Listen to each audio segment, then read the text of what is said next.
This is Andrew Cochran, creator of Theodore Tugboat, and you're listening to The Medley with Blake Crash Priddle.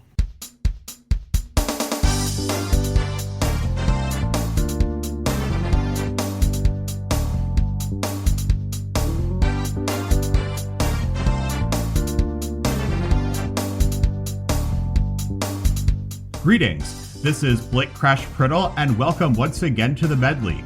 Today we're going behind the bumpers to learn all about an amazing person who has worked in the media industry for a long time. He's Mr. Andrew Cochran. He is perhaps best known for the creation of the 1990s children's television series Theodore Tugboat.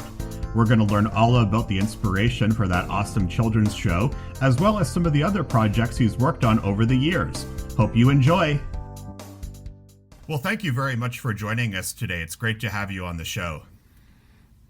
I'm delighted to be here. Thanks for asking. I just wanted to say that this is a huge honor to talk with the creator of Theodore Tugboat, one of my favorite childhood shows. Well, it's an honor for me to hear that, Blake. Thank you very much. Anytime. Before we talk about Theodore Tugboat, start by telling us all about your career in the media and communications industry and how it all started. I guess the start was when I was in high school. I went to high school in Halifax at QEH High School, Queen Elizabeth High School. I don't think it's called that anymore. It's certainly not in the same place that it was, which is on Roby Street, and there was a slight embankment down the back that went into what was then the CBC building, CBC Television. I was in grade 12, and I was bored, and so I found that every once in a while I could sneak out of class and go down the hill and walk into the CBC. There was no security in those days. Walk into the CBC, go up to the second floor and into the cafeteria and order a cup of coffee and sit there. And I felt like I was cool. I felt like I was in the world. I was in the midst of all these fascinating people coming and going in the CBC cafeteria, and it was just a grand adventure. So I did that for a while, and then this was the late '60s, and of course there was lots of interest, if not angst, in the community about what's going on with our youth. What do these teenagers want? I can't figure out what's happening here, and so I summoned up the courage and went to see the executive producer of the Supper Hour program. In those days, it was called Gazette. I went to see the person, and I said, I'd like to do interviews for you about what's going on with young people in the community. And he was kind, but he sort of was highly skeptical, and gave me a list of things to do to come back and if I could answer those, maybe he'd talk with me again. So I went away, and I can't remember what was on the list, but I know I had to go away and figure it out. So I went away, and I came back, and we went back and forth and back and forth. He asked me a very valuable question. He said, why should I hire you? I'm going to have to pay you the same, under the regulations, the way the CBC operates, I'm going to have to pay you, and I'm going to have to pay you exactly the same amount of money that I would pay for somebody with 10 or 15 or 20 or 30 years experience. Why would I pay you? And of course I had to think about that, and I like to think I said something like, because I have access to this particular community that perhaps others do, and I'm part of the population. I can give you an authentic point of view. I don't know that it was exactly those words, but it was that idea to try and show why my particular perspective was unique and worth it to him. And happily, he said, "Okay." So that gave me the in to start, and so I did interviews for that program, Man on the Street, so-called Man on the Street, Person on the Street interviews. I did some studio interviews. That led me into doing some freelance work for CBC Radio, and then the most popular radio station in that particular time was CJCH Radio. It was playing all the top 40 hits, and it's the station that everybody in school listened to. And so I had another idea, and I went up to them and I talked them into allowing me to do a small documentary series about events of the day, and They accepted that, and that allowed me to hang around the newsroom for a bit. And then when an opening came in the newsroom, I was kind of at that point, I guess, part of the landscape of the newsroom, and they gave me a chance to try in there. And then one thing led to another after that. Seems like you've been around, and it seems like you've met lots of people. Who was the most inspirational person that you interviewed in your early days? That's a tough one, because I had a tremendous opportunity to interview many people, and I've always found something of interest, and actually look for something inspiring from many of them. I would do daily interviews on what was then the Supper Hour TV program, and then I also had in the early days I had a interview program called Life and Times that was on the weekends once a week, and that was a half-hour interview with basically anybody I could convince to come on to talk about their life, and I was able to attract some really good guests. So I'd have to say there's no one that stands out, but I'll tell you what stood out generally was the generosity of people to talk. It was they didn't have to, and at the time I was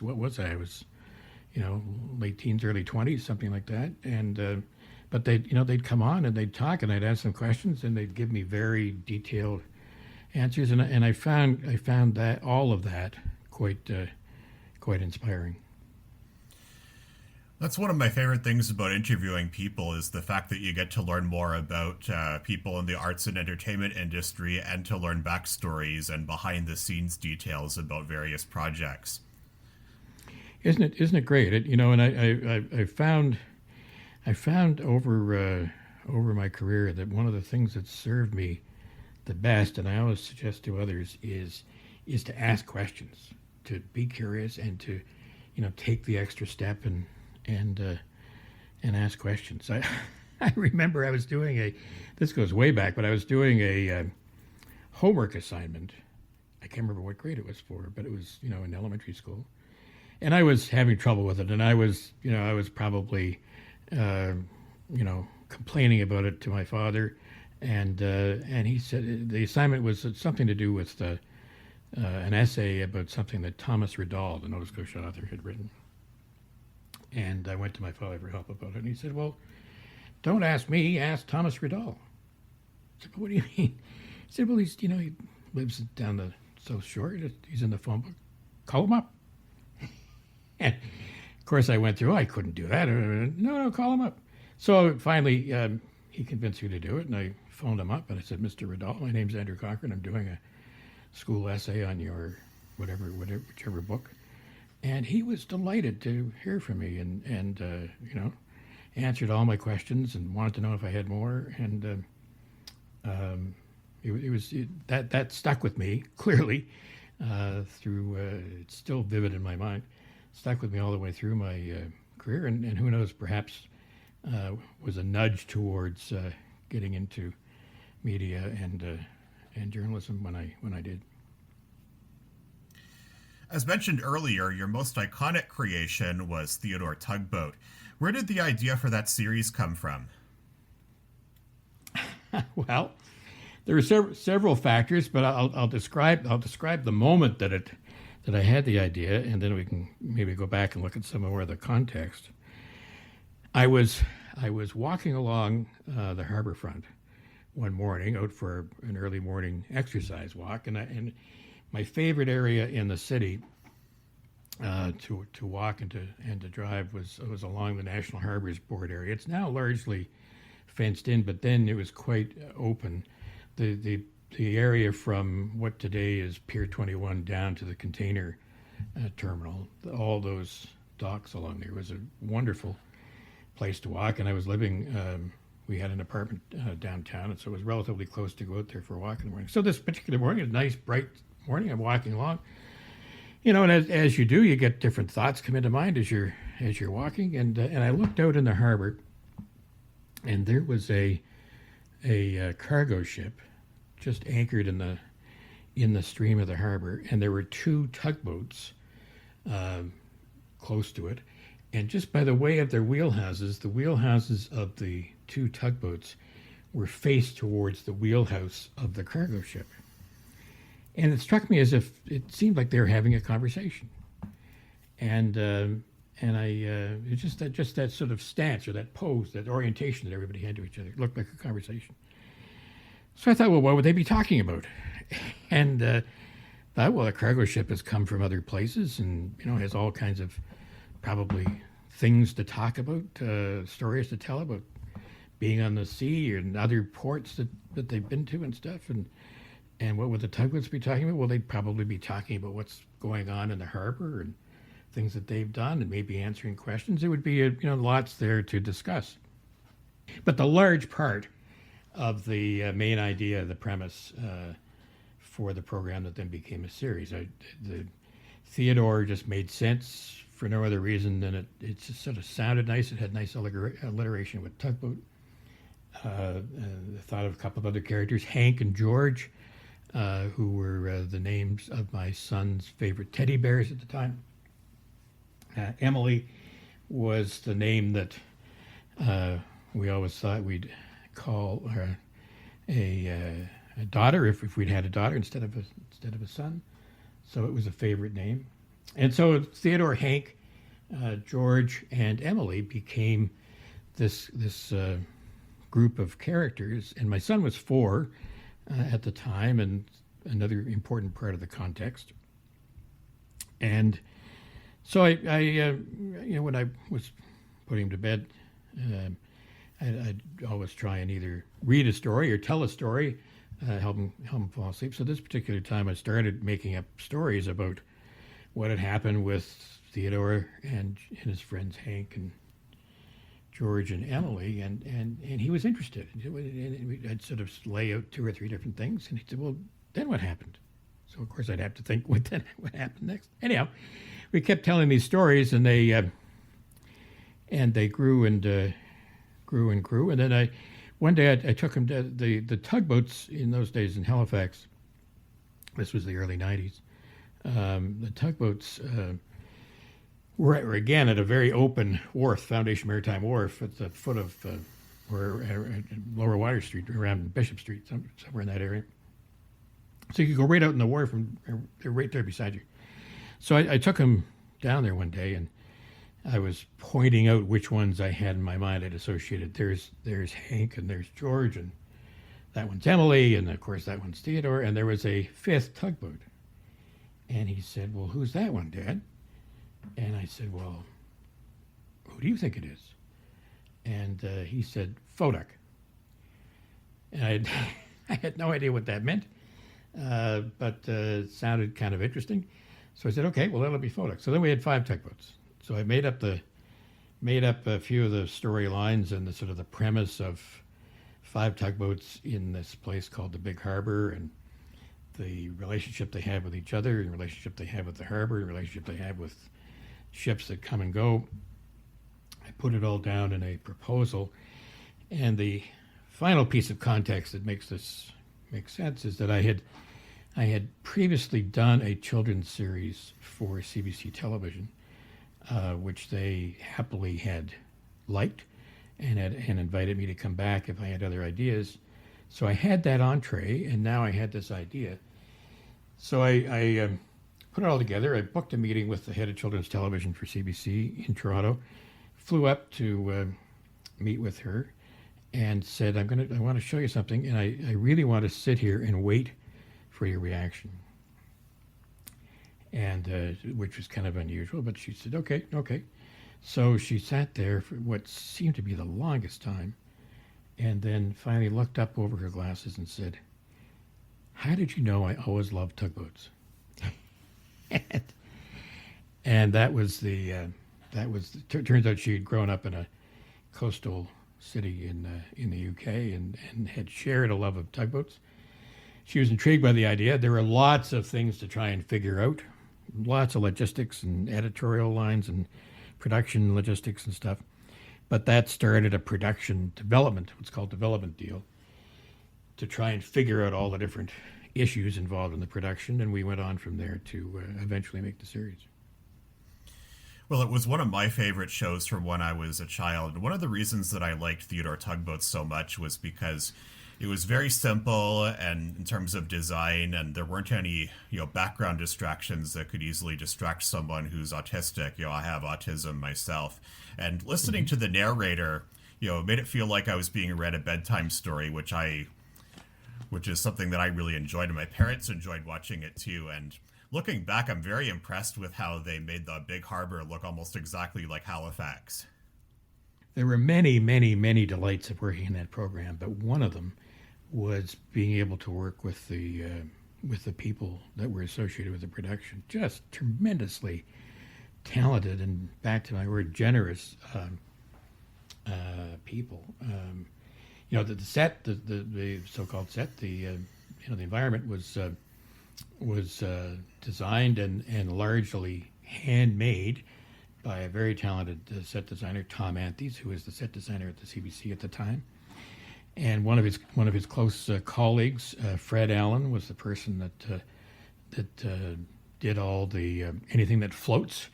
So sort of anything on land was done by Tom, and then he had some people helping him in his workshop, but he was the lead visionary and designer for that. And then Fred Allen did anything that floats, and he had some, as time went on, some assistance with him as well.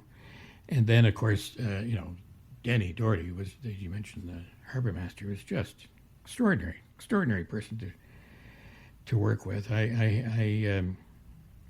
When I was trying to find the right person for that, I went through, I think, well over 150 auditions.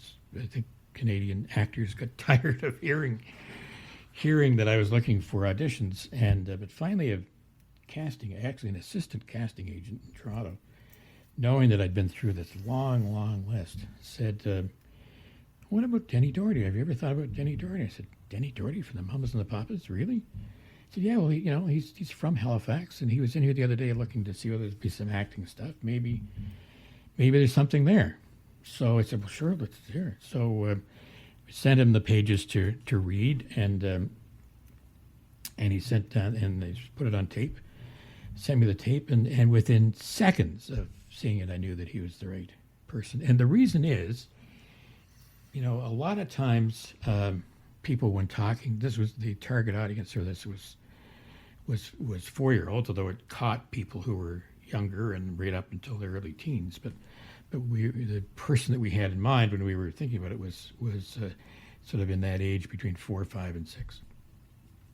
And I thought it was important to have somebody that was able to speak with them at their level without talking down or using sort of kid talk, or to treat them as an equal, even though they're an adult. And that was and Danny just had that magical way of sort of, if I'm gonna let you in on what I've found out, and treated the audience as an equal, which I found to be both important but also just tremendously engaging to watch. And plus, he was just a wonderful person to work with. He was of lots of people that have stood out in my life, he's one of them. And then others, I could go on and on. I won't forever, but just Jeff Rosen, who was the lead scriptwriter, was really talented and just filled with ideas. We'd go back and forth with ideas and have all kinds of fun coming up with different stories and story ideas and character ideas. Bob Cardona, who was the legendary director, who was so important in helping establish the look for the show. Graham Shaw, who came up with the music and brought it to life that way. Bill Jardine, who was the editor. I mean, there was just this group of people all giving their best towards this common idea they had of the show, and it was a magical time working with them. Yeah, I totally agree that Denny Doherty was the perfect choice to narrate the series, because he did a good job of the storytelling and also voicing the characters. I absolutely Absolutely loved his voice of Digby the cable ship. Emily Yeah, makes and the he best came up. turns in the harbor. Yeah, that's very good. He came up with all of them. He just, we'd send him the scripts, and he'd go into the recording studio with Bob Cardona, the director, and but he'd just come up with all the different variations, and then of course once you establish them, they're 120. I can't remember if it's 120 or 130 episodes in that series. Anyhow, a lot. You have to once you establish Digby's voice, you have to use Digby's voice the next time, and the next time, and it might not be until 3 or 4 shows again when some of those other characters like Digby appear. So, just keeping that sense of who they were in his head all the time was pretty amazing. But the day that I picked him up from the airport was always fun. He had been on a comeback tour, a reunion tour with others of the Mamas and the Papas in Germany, and he flew from Germany to Halifax to meet and to sort of talk through how the show would work. And I think we were going right into doing some initial recording in that first session. Anyhow, I went out to the airport, Halifax Airport, to pick him up, and I was nervous. I mean, here's Denny Doherty, and turned out that he was kind of nervous too, and so we had this sort of, he had a video camera, and he kept videoing all the way in Halifax. He was giving a commentary to the camera, I guess for his kids, and then he waved the camera over to me in my face and asked me a question, and a little bit sort of frenetic or speedy, because again, I don't know if he'd been up through the night on the flight or whatever, but so anyhow, we're sort of nonstop talking in the car without that much talking to each other, if you get the picture.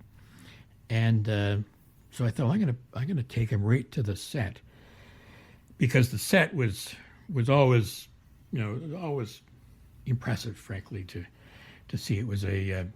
It filled a school gymnasium, was the size of it, and the whole thing was, we'd do a custom built water tank, and then that took up this entire gymnasium. And of course, it's surrounded by all the buildings of Halifax and Dartmouth, and the bridge and the lights, and it was always kind of cool to see. So I thought, I'm going to take him there and just show him the scale of what we're doing. So we pulled up into the yard at Alexandria School, which is where the gymnasium was, and he said stopped all the camera here. He said, "What are we doing here?" And I said, "Well, this is where we shoot the show." He said, "This is weird, man, because this is where I went to school." Talk about a small world. So we went in. I know. And then, so we go in and we look around, and I show him the set. And then one of the scripts that we're working on had him playing the tuba. We just thought it was Jeff's idea. Thought it'd be kind of fun to have the harbor master in one episode sort of traipsing around playing the tuba. It'd just be sort of a funny scene. And he said, "It's weird again. My father played the tuba." So it was all these little coincidences and stuff. But he, as I say, he was just a marvelous person. Another Denny Doherty moment that I really liked on the show was when they did an episode about how to stand up to people that are, or in this case, boats that are upsetting you. So the harbor master, or Denny Doherty, went up to the phone, answered it, and said, "You are being very rude, and I'm not going to talk to you anymore until you say please." And it was his mother on the phone. "Hi, Mom. What a surprise." That's right. Yeah. Well, we have Jeff to thank for some of those moments. He was always coming. This is Jeff Rosen. He was always coming up with those magical little. The CBC called them plums for the mums, little things that would be enjoyable by the adults watching as well as the kids. So. What was the hardest part about filming Theodore Tugboat? Because I can imagine it was probably complicated at times working with the remote-controlled boats. The remote control boats were certainly part of it. It's how do you these were completely inanimate objects. Of course, they're mechanical and quite sophisticated pieces of machinery. It was a boat, and then inside the boat was all the electronics to have the eyes move, and the motors were real. They operated under their own propulsion, so the propeller system had to be strong enough to propel them through the water, but not so strong that it would either tip them over or cause them to go too fast. And a rudder control. There are lots of fairly sophisticated electronics inside. So there was all of that. There was also the question of we were shooting it with a very special lens called a periscope lens, and what it allows to do is to put the lens very, very close to the object, and it's what gave it that sort of sense of being big and real. Hard to explain without seeing it, but you know, a lot of times a typical lens, you know, the models, the real Theodore is probably about 1.5 feet, something about 20 inches long, something like that. So, you know, with most cameras, that would seem pretty puny and not in the proper scale and context with everything else. But this camera and this particular camera system and its lens was able to be right up with a wide enough angle and close enough that it made the boats look large. So then the next problems to introduce is how do you have the boats realistically float? They were going to be top heavy because of the infrastructure, so they couldn't float on their own. So the design group put together a special carriage system underneath, and then we had the water pool depth that was shallow enough to be manageable, but deep enough so that you wouldn't see what was underneath, and a special dye color to put in the water so it looked like the harbor. All those different intricacies of the water, and so that when the boats moved through the water, they would be able to, you know, ideally wanted them to be able to kind of cut the water the same way that a tugboat does when you see it in the harbor. And then, of course, there's this pool that's, as I say, I can't remember how deep it was or shallow. I think it was about probably around 2 feet, 2.5 feet, something like that. And it had kind of an infinity pool effect at the end, so it went off into a horizon. But that it aside from a perimeter to walk around, it filled the size of this school gymnasium.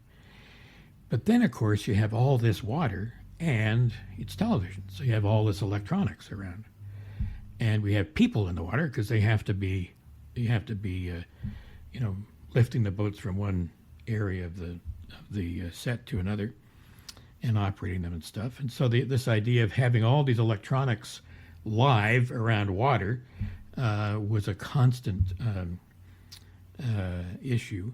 We had what are known as ground fault interrupters, GFIs, on every circuit, so that as soon as anything hit the water that was electronic, you would immediately cut out all the systems to protect the people in the water. And thankfully, over however many years of production, we never had a GFI go off and never had an incident. But there are all of those kinds of logistical production things that needed to be worked out before we could go into production. So typically when you're doing a television show, you know, there's a time involved to work through the editorial issues and come up with the scripts and the stories and story development and all that kind of thing. This was that added layer of solving the issues of what the tugboats were going to look like, then how are they going to operate, and then how are we going to operate in this environment. So from start to finish, it took about 3 years of development time to get the show ready to do. So you started production, I believe it was in 1989, and then it first aired in 1993, right?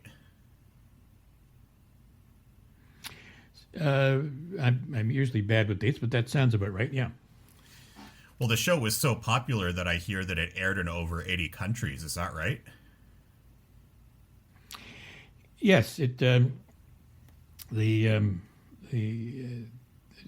first took it into an international market and first sold it to, first sale was to Swedish public television. And I was brand new to international distribution and wasn't quite sure how it all worked at that point. But it turns out that was a very lucky sale to make, because because the Scandinavian public broadcasters are seen not unlike CBC as being kind of thought leaders in the field, and so if they give it a very critical evaluation, and if they think that it's suitable for their preschool audience, then a lot of other countries take that lead. So Sweden bought it, and then Norway bought it, and then other distributors started seeing it and picking it up for their territories, and pretty soon it was being distributed to all these countries, not everywhere in the world, but in a large part of the world. I remember the first time that I ever visited Halifax, I got to see some of the models at the Maritime Museum, and of course Theodore 2, the life-size version of Theodore Tugboat. Can you tell us the story about how that boat was built?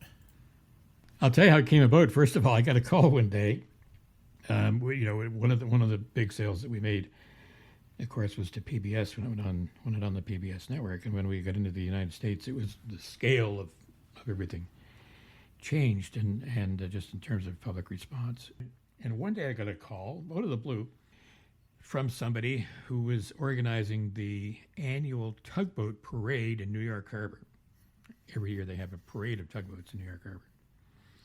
So he explained this to me. He said, we love the show. We thought it'd be great if Theodore could come and lead the parade. And so I thought, well, wouldn't that be fantastic? But here's the difficulty. He's 2 feet long. He's not going to. First of all, he would never survive too long in New York Harbor, and secondly, I don't think anybody would see him even if he was. So we had a good laugh about that, and that was that. But it gave me this. I said, wouldn't it be great if we did have a real tugboat that could go do public appearances and events like that? So this started another pursuit of learning and asking questions and figuring out how to go about it. And first we thought we'd try and buy an old tugboat and see what was involved in retrofitting the wheelhouse so it had eyes, and put the baseball cap on and all the things that made Theodore. And I got some very good advice from a marine architect at the time who said that would be really, it's one thing to get the look you're looking for, but if you want it for the long term, it would be highly inefficient to operate with that, because real tugboats, the reason for real tugboats is the power that they provide to do the job that they're there to do. And so they have these great big power plants, engines, which are way beyond what we would need to get from here to there and just do, public appearances and stuff. He said, so you're going to, it's not going to be very efficient, and you're going to be spending an awful lot of money just to go from A to B. He said, you'd be better off to build one.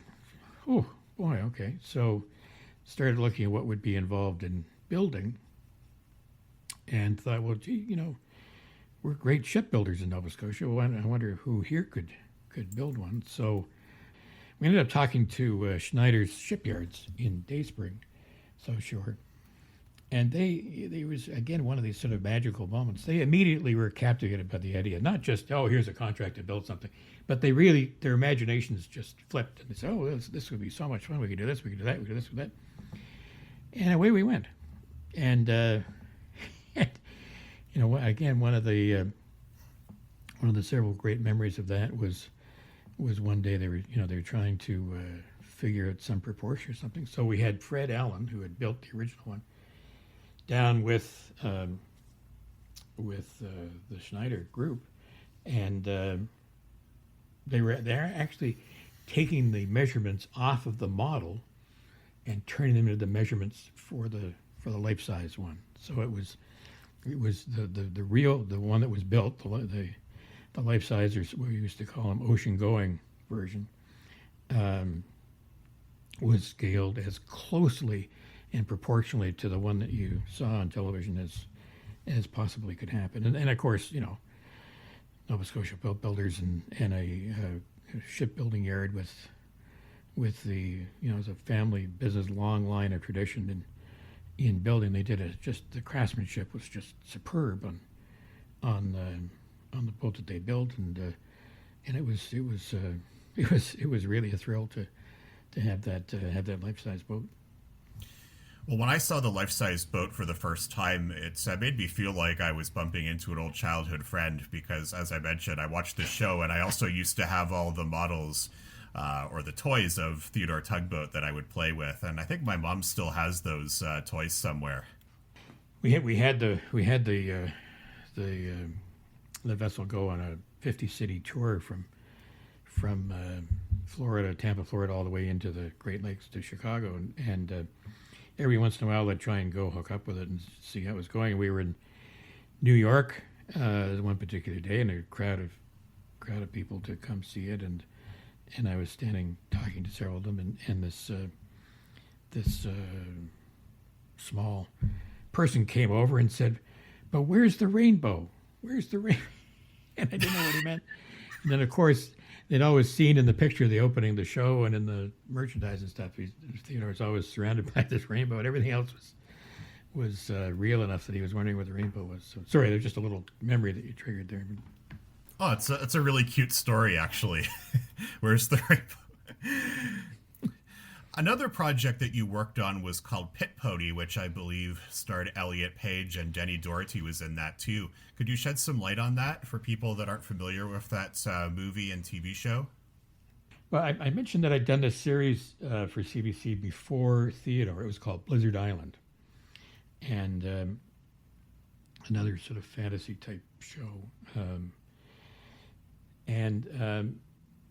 During the time that we were shooting that, one of the members of the crew came over to me and said, during a break, he said, "My mother-in-law has. Are you looking for new shows to do?" So I'm always looking for new things to do. Sure.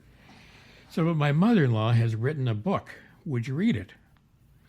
So I figured, well, okay. I wonder what this is about. But sure. Give it to me. So he brought me the manuscript. Well, it turned out to be that his mother-in-law was none other than Joyce Barkhouse, the famous author, and the story that she had written was this story, Pit Pony. So I was really taken by the story, and took again. By this point, I had quite a good relationship with CBC, and so I took it to them and I said, "Is this,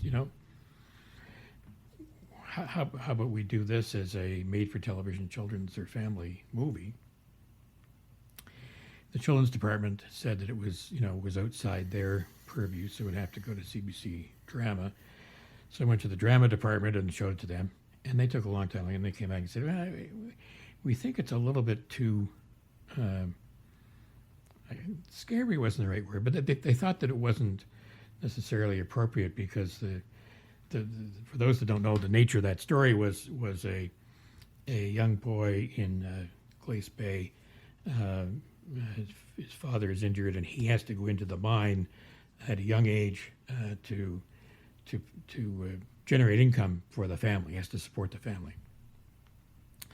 So and the mining conditions at the time were really terrible. It was certainly scary for a young person, and to get through it, he sort of befriends one of the pit ponies. They used to have horses in the mine as this sort of to power the movements down below the surface. So he befriends this particular pony, and together they kind of get through this trying experience. And then towards the end of the movie, there's I guess I shouldn't give away. Well, I won't give away the ending. But there's a series of circumstances that are unfortunate, and that leads to that, and finally ends up being resolved in a happy way. But it's a trying moment, a trying scene, and the drama person at the time thought maybe this is just a bit too gruesome for a children's audience. So that was that. So the decisions, I certainly respect the decision. That's why they're there, to do their job. And I was disappointed, but as I say, I respect the decision. So I went back to Joyce Barkhouse and said, "Look, I'm very sorry, but I'm not going to be able to renew the option because CBC is the main customer for this type of production in Canada right now," which it was. and they say that it's not going to, it's not going to be a fit for them right now. I love the story. I'd love to see it happen. I'll try and take it to some international people and see whether they might be interested. But I can't give you any assurance at this point that we're going to be able to do it. And she was wonderful, and she said, "No, I understand, Andrew. That's fine, and I think you really have tried your best. I'll tell you what. I'm not going to give it to anybody else for a while. So, you don't have to renew the option, but keep in touch." So, wow, isn't that nice? So turns out that some time passes, probably a couple of years, something like that. I don't remember exactly, but it was certainly a while. And now there's a new head of children's television for CBC, and he's in Halifax to come see the set and talk about the next season of Theodore and how things were going. And we're having a meal together. And it sometimes happens in those conversations. Said, "Well, what's going on? What else do you have in mind?" And we're going back and forth. I said, "Well, I have this book, and I'd love to turn it into a movie sometime." So he would tell me the story. So I told him the story. He said, "Well, that sounds really interesting. Show it to me." So I sent it to him. He said, "This is perfect for us. I wanted to get us to get into movies. This is a perfect story. Let's do it." So away we went, and were able to do it as a movie. And then the movie was well received on CBC television. Sunday night as a family movie. Got a good audience and was nominated for awards and just generally positive reception to it. And so CBC was then receptive to a later idea to turn it into a series, and we ended up locating the series in Cape Breton to give it sort of extra authenticity. And I think we ended up doing either 42 or 44 half hours in that series. So it again, like Theodore, became a kind of a long-term project in what I was doing. Well, I watched the movie Pit Pony and I enjoyed it myself. What I liked about it was the fact that it was set on the East Coast, but it did seem to have elements of a Western as well. It could be called a Southwestern. That's right. Kind of like spaghetti Westerns, Westerns that are, made in Italy, or meat pie Westerns from Australia. Maybe Westerns like that could be made on the East Coast and called Southwesterns. Just an idea. Yeah. What projects did you work on after Theodore, Tugboat, and Pit Pony? Well, the other I did a series of not a series, but I did a collection of documentaries. Documentaries are always a tremendous way to kind of exercise curiosity again. And I did. I'd always been fascinated by space. As a kid, I'd sort of grown up with all the space shots. Mercury through Gemini and Apollo and all of them, and I was quite a space fan, and I was able to get access to the selection committee for the Canadian astronaut program when at the time they were picking a new round of astronauts. I went to them with the idea of sort of filming the process and showing people what it takes to become an astronaut and a Canadian astronaut and what's involved in the process. And they went for it, and we had extraordinary access to sit in on the interviews for the candidates as they went through this grueling selection process to become astronauts. So that was a fascinating project to do. That was the time when that picked Julie Payette and Chris Hatfield and Dave Williams and one other candidate who then dropped out and was replaced.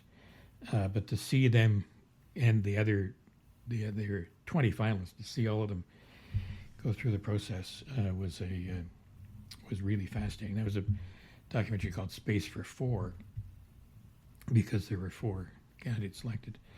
And then another documentary was ended up being 2 1-hours about the early days of the internet. The internet was just sort of reaching public consciousness in the early '90s, and I was able to convince Discovery Channel Canada to commission us to do one, and then it turned into 2 hour-long programs about the early days of the internet, and it allowed me to go meet many of the sort of founders or people who influenced the beginning of the internet. Ben Cerf, who had the idea for TCP/IP, and Tim Berners-Lee, who created the World Wide Web. All of these different people were able to meet with and talk with and get them to tell their story, because my premise for that was that the internet is really not, well, the internet was a technology story, but it also was a people story. It was people that were behind us and doing it, and what these people had been doing was going to affect many other people in the world, as it has. And so I wanted to do it as a people story, and again, once again, found same premises way back before, that asking people to talk with them, and doing it in a reasonable and polite way. They say yes, and we're really generous with their thoughts. I remember phoning Tim Berners-Lee, who's now Sir Tim Berners-Lee, for his invention of the World Wide Web. I phoned him one day. I found that he was at MIT, and I phoned and said who I was and what I was doing. I said, we'd like to come do an interview with you and spend a day or so for this documentary that I'm doing about the internet. And he said, well, sure, but why would you want to talk to me? He had no idea of what the public interest was going to become in the internet at the time, and that story kind of repeated itself through several of the other leading figures. So those two turned out to be again quite popular and well received in world markets, and became, like Pit Pony, turned into the basis to then go on and do a series, and we did a series of 26 more half hours, which were called Life on the Internet, and those were for Discovery Channel Canada and PBS in the U.S. as well. So those were, and there are other documentaries and other smaller productions, but those were sort of the biggies, the ones that stand out. I understand that you sold the rights to Theodore Tugboat in the early 2000s to, I believe, DreamWorks Classics, right? It ended up with DreamWorks Classics. There was an intermediary company who bought them, and it was that company ended up being acquired by DreamWorks. So they've ended up with DreamWorks. Yeah. How would you feel if they did a reboot of the series Theodore Tugboat? Oh, it'd be great. Be great. I don't know that there are any plans for that, but it's lovely to think that that character or that collection of characters connected in the way that it did, and sure, I'd be all for it. Well, I mean, Theodore Tugboat is still certainly popular among 90s kids, and I hear that people are renting out the berth to have their honeymoons on Airbnb at his new home in Hamilton. That's something I heard online. Oh, I hadn't seen that. That's nice to hear. What projects are you currently working on? Well, right now I spend a lot of my time looking at AI, artificial intelligence, and its effects on journalism. And I'm also at the Faculty of Computer Science at Dalhousie, and teach communicating computer science ideas there, which I really enjoy.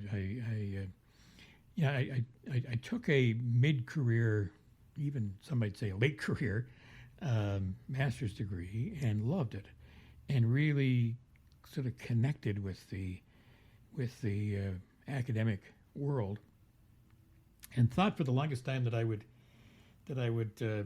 stay there, that I'd sort of found my new career as an academic. I love the combination of teaching and writing and doing research and putting all those things together, and it was very appealing. And then the CBC came along shortly after I'd finished that degree and said, we have this challenge we really want you to come and work with us on. Could you come do that? And I was really torn about doing it. So just come for 18 months and help us get over this hump, and then you can go back and resume your academic career. So it was, as I say, it was a pretty fascinating um, thing to do. So I went and did that with them, but the 18 months, then there's another challenge and another. So the 18 months turned into 10 years, and at the end of 10 years, I said, "Oh, look, enough already. I really want to try and scratch this itch that I have to be back in an academic world and to be doing a mixture of research and teaching, if not some writing." And so that's what I'm doing. And you're also working for a company called Cochran 360. Is that what it's called? Yeah, that's right. What does that company do? That's well, it's there to do to kind of be the umbrella for these non-university activities. So we operate journalismai.com, which is the website about the impact of AI, artificial intelligence, on journalism.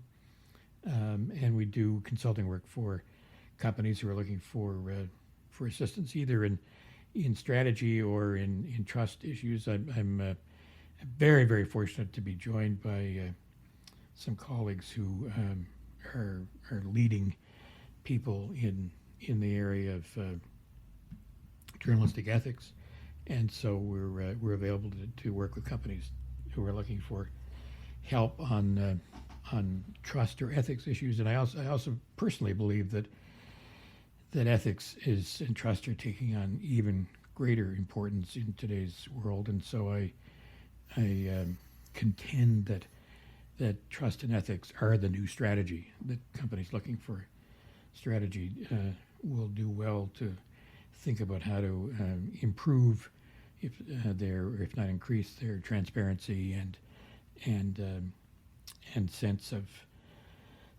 accountability to their audiences and publics. Do you have any other ideas for TV shows or documentaries that you hope to make later on? You know, old habits die hard. I have a notebook, and every once in a while I jot down something. I thought, well, that'd be kind of interesting, but nothing active that I'm doing right now. Nothing, certainly nothing enough to be able to talk about. But yes, I keep track of some ideas, and who knows what might pop up at some point. What advice do you have for people that want to create their own TV show or any other type of media project? First of all, you're on the right track. If you have that urge, don't quash it. Encourage it. Go let it nourish it and let it grow. I'm a big believer generally in not waiting for opportunity to come to you to try and create your own opportunity. So just ask questions.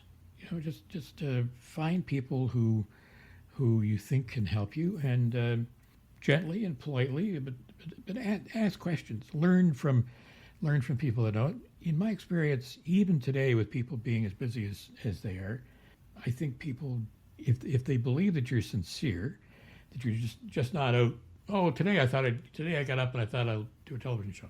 People like that probably won't get too much of a response. But if you can really show them somehow that you have an idea and you're committed to it, and you have this sort of burning passion to do it, I think that anybody will find that people are there to help you.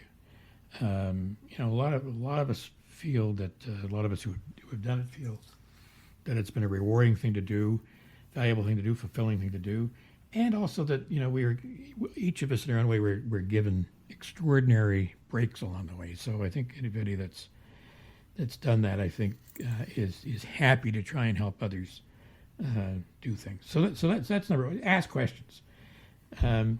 Really, really valuable, I think. And then I think as well to, as I say, to nourish the dream and hang on to the vision. It's I think there's always important to find the right balance between patience and persistence. Too much impatience, and you can end up sort of getting away from what you really want to do because they're giving up too soon. Too much persistence sometimes can be annoying, I suppose. But there's a sweet spot in between there, which I think of as kind of hanging on to and nourishing your vision, that I think is what it takes in this business. I used to say to people who were, trying to get into the business, if you really want to do this business, you will be able to do this business. It may take you much longer than you would like, but if you really want to do it, you'll be able to do it. And I still believe that, even though there are more and more people and more ways of doing it. Just point to the examples I've been talking about. It took 3, maybe almost 4 years for Theodore to go from idea to being on the air. It took another 3 or so years for Pit Pony to be picked up and accepted and put into production. It's taken me a long time to get a position at a university to be teaching and doing research. Things take time, but if you hang on to the vision, I think it will happen. Well, I really enjoyed talking with you today, and thank you so very much for your time, and thank you for telling us all about your amazing career. You're very welcome. It's been a great honor to talk with you. Thanks very much for asking. And that was Andrew Cochran, the creator of my favorite childhood television show, Theodore Tugboat. Well, that's our show, and remember, here at The Medley, we're all kinds of different.